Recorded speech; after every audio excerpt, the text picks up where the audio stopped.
Bom dia, meninos e meninas. Nós vamos hoje iniciar o trabalho com modernismo.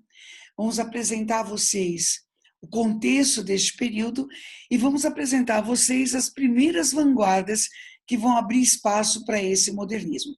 Então, para isso, eu vou compartilhar aqui a minha tela com vocês e vamos ver o que acontece, tá? Pronto, não é? Então, até a última aula, nós estudamos o final do século XIX. Então, aqueles 4 movimentos que faziam uma interpretação, que faziam uma leitura do que era a Revolução Industrial. Vamos, então, agora entrar no século XX. No Brasil, antes do modernismo, nós temos um pré-modernismo, que é um período de transição. Mas em Portugal, nós saímos desses movimentos finis-seculares, né, e entramos no modernismo. Então, a ideia é mostrar para vocês o que foi esse movimento. Para isso, vamos apresentá-lo no tempo e no espaço para vocês. Então, esse movimento chega a Portugal em 1915, com a fundação da revista Orfeu. Essa revista ela dura logo 2 números, não é? E depois ela acaba fechando por falta de verba. Verdade, não é? O modernismo ele não é recebido com aplausos no mundo, viu, gente? O modernismo é recebido com muita resistência, certo? Principalmente por parte dos conservadores.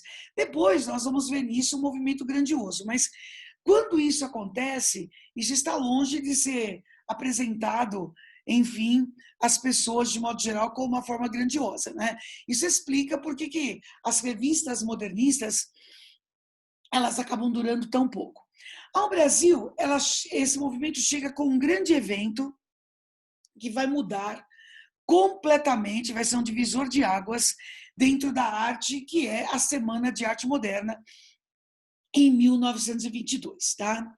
Para a gente entender o modernismo, o que é importante que a gente entenda? O começo do século XX absorve todas as grandes transformações que já haviam ocorrido, não é, no final do século passado. A Revolução Industrial trouxe consigo um grande avanço científico, não é? E isso se estabelece, se encaixa com perfeição, não é? Já está totalmente ambientado no começo do século XX. Para vocês terem uma ideia, é o século da velocidade. É o surgimento do automóvel. Imagine, você consegue andar na incrível velocidade de 20 quilômetros por hora. Gente, 20 quilômetros por hora.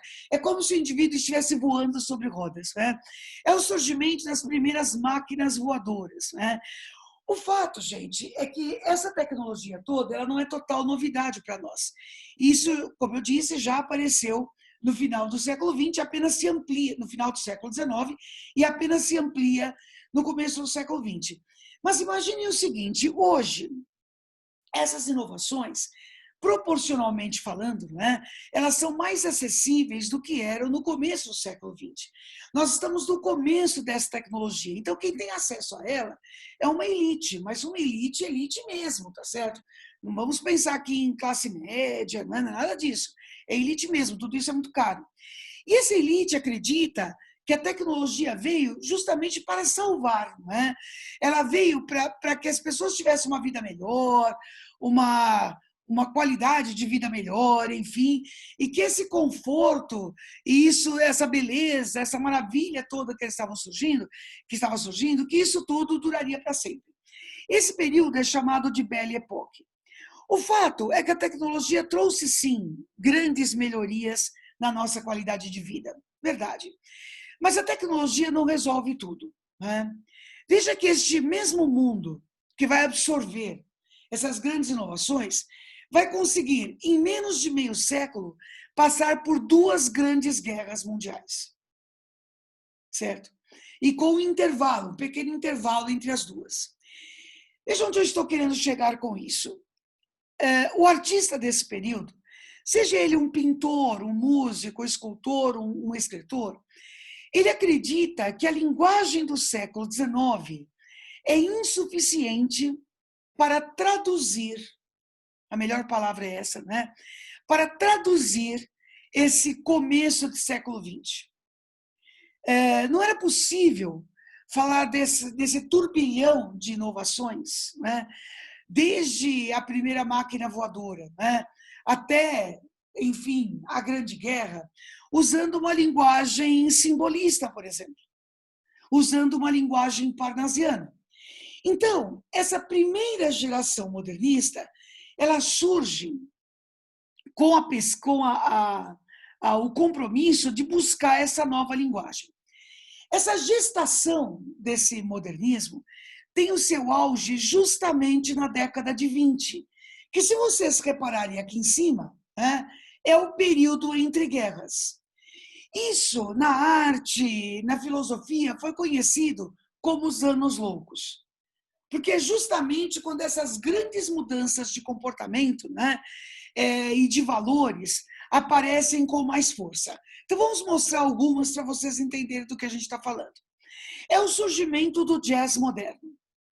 Veja que até o começo do século XX, as pessoas dançavam a valsa de Strauss, uma música extremamente convencional, né?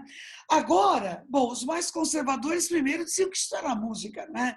Quando as pessoas tocavam o jazz, quando elas dançavam o jazz, é como se elas se sacudissem ao ritmo do jazz.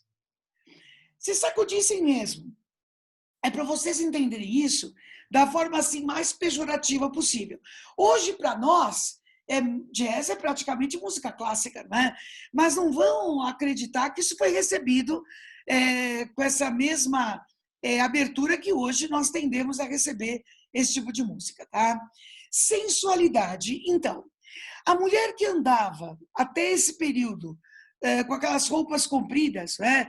E assim, não compridas como as que nós usamos hoje, que são mais confortáveis, mas aquele monte de saias, aquela roupa até aqui, cheia das armações, então é basicamente o símbolo do desconforto, né? Essa mulher agora sobe a saia. A saia vai até o joelho, muitas vezes os ombros aparecem, a roupa tem transparências, né? Na verdade, e outra, né? Fora todos os enfeites, né? A mulher tem enfeites na cabeça, colares muito longos, né? Braceletes, muita maquiagem, uma maquiagem muito marcada. Tudo isso, gente, é parte de um conjunto de ideias, de um conjunto de linguagens que está aí. Com as guerras, as mulheres começaram a ocupar cargos que antes eram destinados apenas ao público masculino. Veja, ela não começa a trabalhar, ela já trabalha antes, né? Desde a Revolução Industrial, essa mulher oficialmente é inserida nesse mercado de trabalho.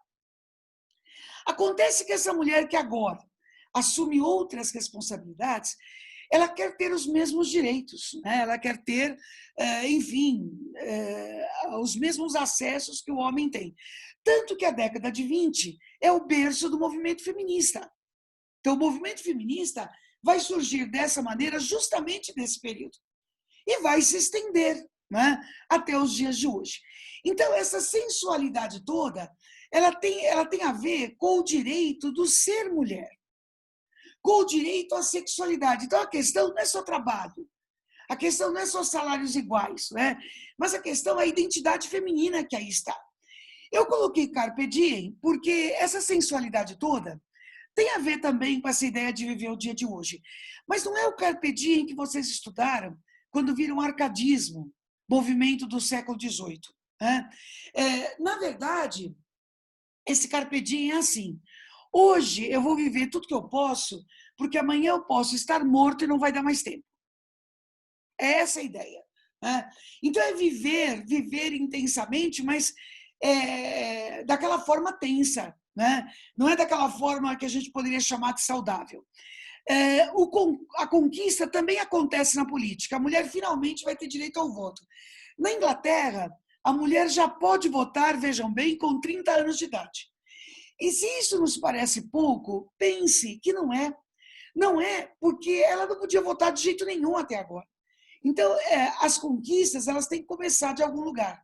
E, a partir disso, vai chegar ao que nós temos hoje. Por exemplo, no Brasil, uma mulher que tem aí 18 anos já pode votar. E isso é opcional a partir dos 16. Então, isso é importante.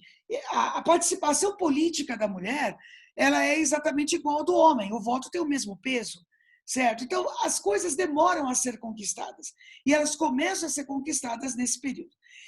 Então, gente, tudo isso serve para dar um panorama a vocês e mostrar para vocês como existem mesmo muitas e muitas modificações nesse começo do século XX que acabam exigindo das pessoas que leiam isso de uma outra maneira. É a partir daí que existe essa busca de que eu lhes falei, de uma nova linguagem. A linguagem do século XIX ela é insuficiente. E isso vai ser representado por meio dos movimentos de vanguardas. Vanguarda é um termo que vem do francês avant-garde, que era o nome que se dava ao soldado que ia à frente das batalhas.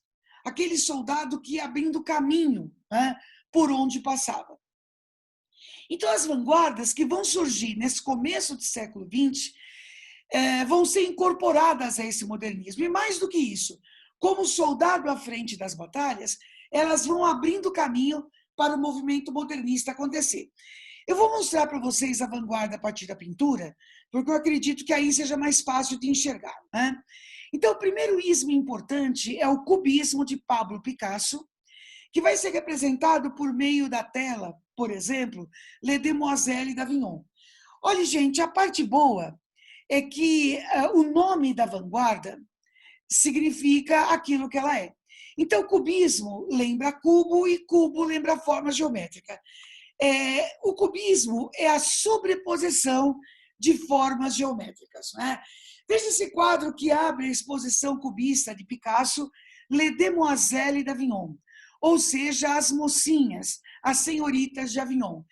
Veja que essas mulheres, elas não são representadas como se fossem uma fotografia. Parênteses aqui, claro que não, né? Gente, a fotografia já tinha sido inventada, certo? Então não havia sentido que a pintura fosse como uma fotografia. Se você quer a imagem de algo, de alguém, de um objeto, exatamente como ela o indivíduo vai até lá e bate uma foto, certo? A pintura passa a ser a representação disso, certo? E neste caso, por exemplo, por meio da sobreposição de formas. Quando o Picasso apresentou esse quadro, um crítico disse: mas isso não são mulheres. E ele disse: claro que não, isso é um quadro. Justamente reforçando a ideia de representação. Veja essa fala do Picasso. A arte não é a verdade. A arte é uma mentira que nos ensina a compreender a verdade. A arte é uma representação da realidade, como este caso da mulher chorando, por exemplo. Veja só, você imagina, você consegue perceber que isso aqui é uma mulher, veja as lágrimas que aparecem logo aqui, não é? Mas se nós fôssemos desenhar uma mulher chorando, com certeza não a desenharíamos assim, certo? Então, é a minha representação. Se não é a sua, sem problemas, não é? Mas é a minha. É isso que ele está dizendo a você, tá? Em 1909, bom, antes desse de 1909, não dá para não passar por esse, não é? Veja que nós temos aqui o Guernica, do Picasso, que é, com certeza, a tela mais representativa desse grande pintor, que é um retrato da guerra que estava acontecendo naquele momento. Veja que os rostos não são tranquilos, nem os rostos das pessoas, nem as representações dos animais, né? Veja que, evidentemente, isso é uma imagem de turbilhão, né? É uma imagem de confusão, é uma imagem de dor. Mas é uma imagem, é uma representação, não é um retrato. Tudo isso, volto a dizer a vocês, a partir da sobreposição de formas. Muito bem. Na literatura, isso também vai acontecer, certo? Agora, vejam bem, do mesmo modo que na pintura, nós temos a sobreposição de formas geométricas, na literatura, esse cubismo vai aparecer também por meio da sobreposição. Eu trouxe para vocês visualizarem um poema de Carlos Drummond de Andrade chamado Poema de Sete Faces. O poema se chama Poema de Sete Faces porque ele tem 7 estrofes, né? E cada estrofe é como se o eu lírico olhasse para um canto e ele dissesse a você o que está acontecendo lá. Mas, importante, uma estrofe não continua a outra. Há uma sobreposição de situações, exatamente como vocês viram na pintura, uma sobreposição de formas geométricas. As estrofes são descontínuas, como se fosse essa sobreposição de imagens, certo? Como se o indivíduo não conseguisse entender o que uma coisa tem a ver com a outra. Então, vamos ver para vocês enxergarem isso. Quando nasci, um anjo torto, desse escrevi na sombra, disse: vai, Carlos, ser gauche na vida. Vai, Carlos, ser desajustado, ser torto na vida. Agora, veja a segunda estrofe. As casas espiam os homens que correm atrás das mulheres. À tarde, talvez fosse azul, não houvesse tantos desejos. Conseguem perceber que não existe continuidade? A segunda estrofe se sobrepõe à primeira. O bonde passa cheio de pernas brancas, pretas, amarelas. Para que tanta perna, meu Deus? Pergunta meu coração. Porém, meus olhos não perguntam nada. O homem atrás do bigode, consegue reparar? É como se a cada estrofe fosse começar um poema novo, né? O homem atrás do bigode é sério, simples e forte. Quase não conversa. Tem poucos, raros amigos. O homem atrás dos olhos e do bigode. Meu Deus, por que me abandonaste? Se sabias que eu não era Deus, se sabias que eu era fraco. Veja que nessa estrofe do poema, a impressão que nós temos é que o eu poético surta, né? É que o eu poético, de repente, sem entender nada, ele clama a Deus. Mas como Drummond era alguém que não gostava de se apanhar no momento de fraqueza, né? Ou no momento de sensibilidade, o que ele faz? Ele joga com a ironia. Mundo, mundo, vasto mundo. Se eu me chamasse Raimundo, seria uma rima, não seria uma solução. Mundo, mundo, vasto mundo, mais vasto é o meu coração. Eu não devia te dizer. Mas essa lua, mas esse conhaque botam a gente comovido como o diabo. Então, ao final, é como se ele dissesse a você: você achou que eu estava chateado? Eu estava bêbado, né? Por isso enfim, que eu expus tudo isso. Então, de verdade, não é? Essa descontinuidade de estrofes, essa sobreposição de estrofes é um jeito cubista de montar o poema, tá? Em 1909 surge o futurismo de Filippo Tommaso Marinetti. Gente, o futurismo surge na Itália, enquanto que o cubismo surge na Espanha, né? E vocês vão perceber que os outros ismos surgem em outros lugares. Isso é um jeito de dizer a vocês que essa busca por uma nova linguagem, ela vai acontecer em todo lugar, né? Esses ismos todos depois vão ser chamados no conjunto de vanguardas europeias, mas quando eles surgem assim, em lugares diferentes, mostrando para nós, né, como isso funciona, né? Mostrando para nós que essa busca por uma linguagem nova, efetivamente, ela é geral, tá? Bom, futurismo lembra futuro, e isso significa incorporação da civilização material. Vejam essa tela de Giacomo Balla. Automóvel mais velocidade mais luz. Veja que a imagem exata do objeto você não tem. Aliás, é uma representação extremamente abstrata, né? Os traços rápidos, por exemplo, eles sugerem essa ideia de velocidade. O automóvel mal aparece, né? A gente até tem a sensação de ver as rodas, né?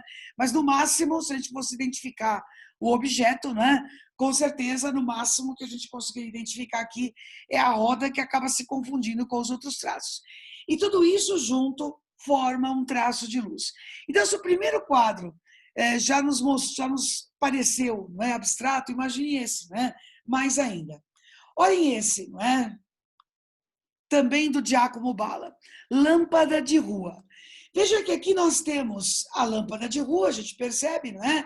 E a luz que emana dela se confunde com a luz da lua, numa reverberação que tem até cores diferentes.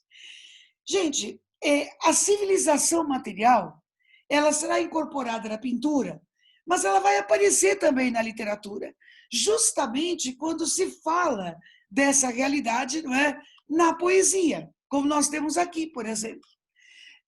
Poeta e trabalhador, então um poema de Mayakovsky.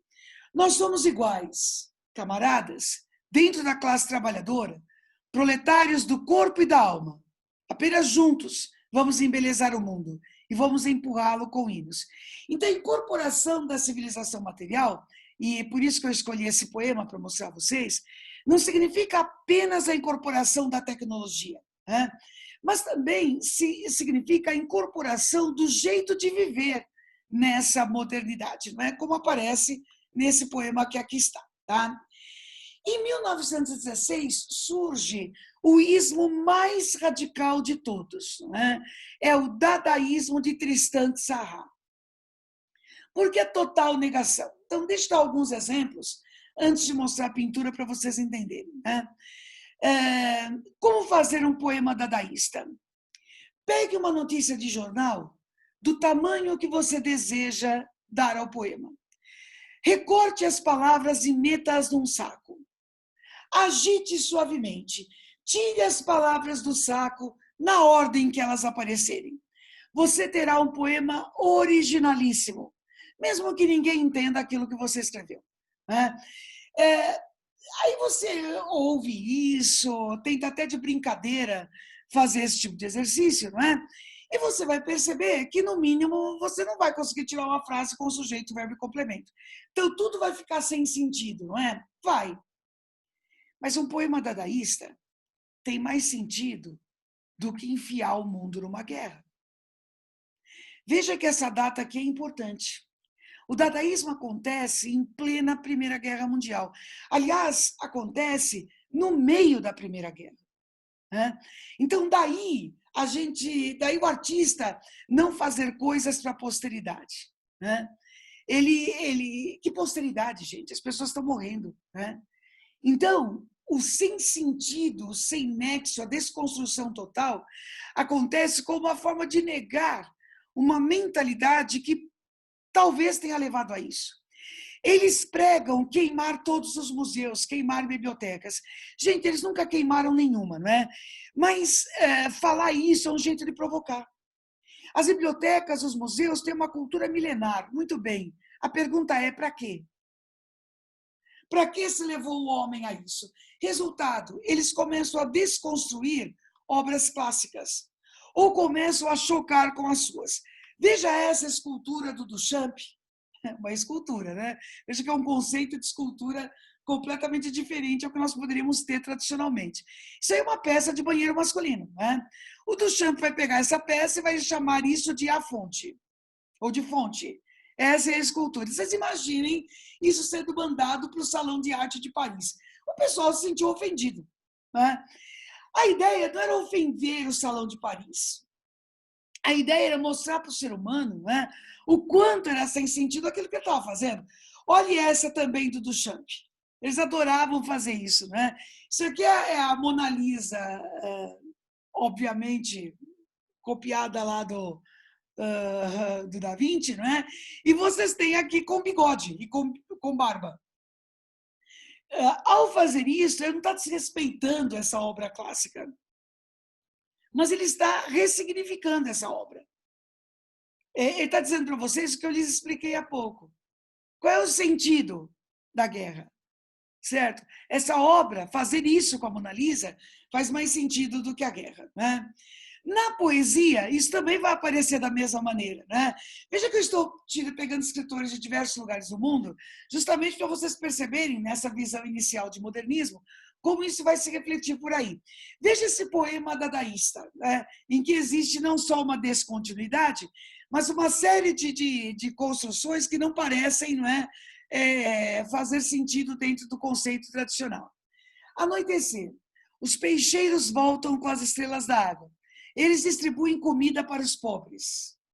Veja que isso aqui é mais do que cubista, não é? Você tem uma continuidade, mas é uma continuidade com uma colocação que a segue que não faz sentido em relação ao anterior. Os que distribuem são os peixeiros. Certo? Enfim, né? Rosários de cordas para os cegos. Os imperadores saem dos parques. Neste momento que se assemelha à velhice das gravuras, e os servos tomam cães de caça, luz coloca luvas, abra-se então janela e sal, noite, da sala com o poço de pêssego. Deus penteia a lã dos amantes submissos. pintar os pássaros com tinta, mude a guarda da lua, vamos caçar besouros para armazená-los em uma caixa. Nós vamos para o rio para fazer panelas de barro. Vamos para a fonte para te beijar.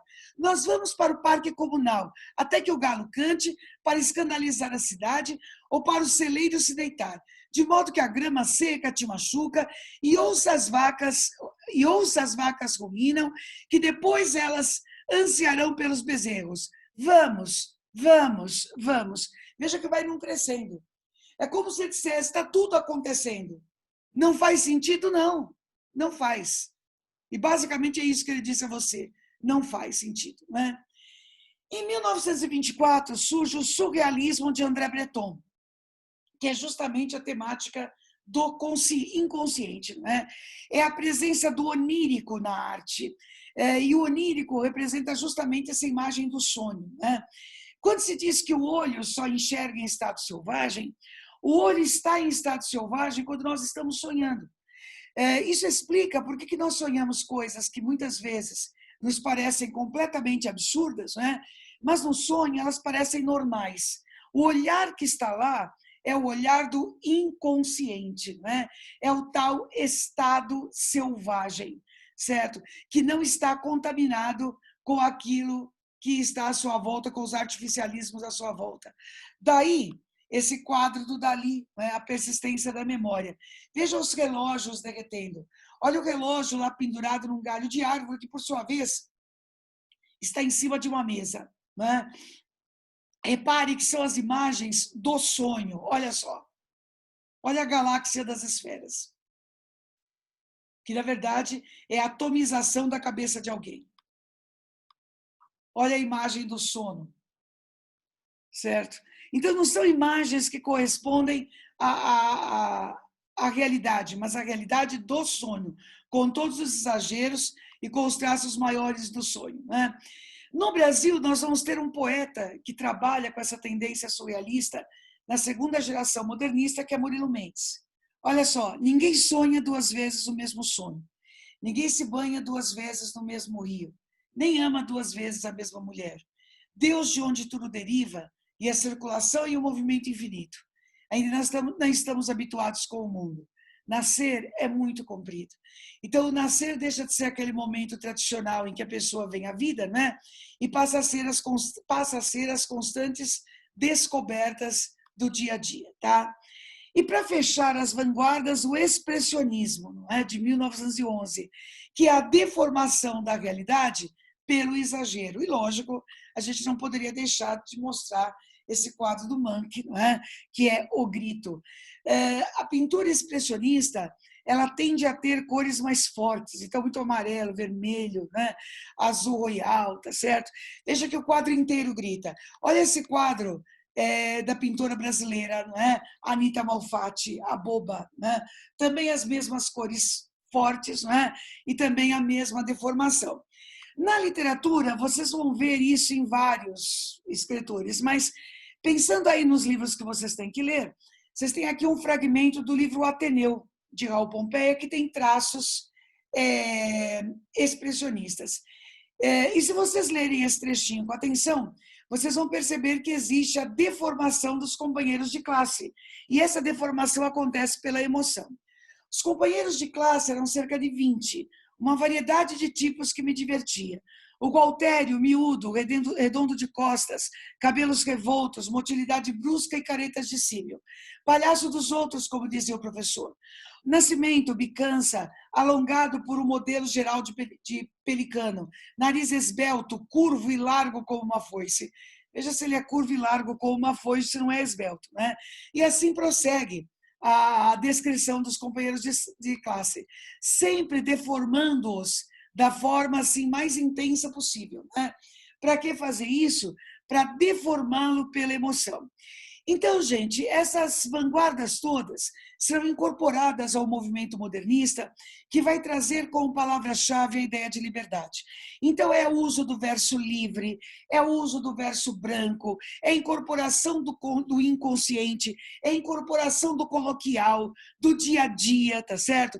E tudo isso junto com essas vanguardas. Então, é efetivamente um movimento que vai buscar uma linguagem nova e vai encontrar essa linguagem nova, mesmo que isso choque todas as pessoas mais conservadoras, tá bom? Então é isso, não é? No nosso próximo vídeo, nós vamos estudar a poesia de Fernando Pessoa e mostrar para vocês como é que isso chega a Portugal, tá certo? É isso, pessoal, um beijo aí no coração de todos vocês.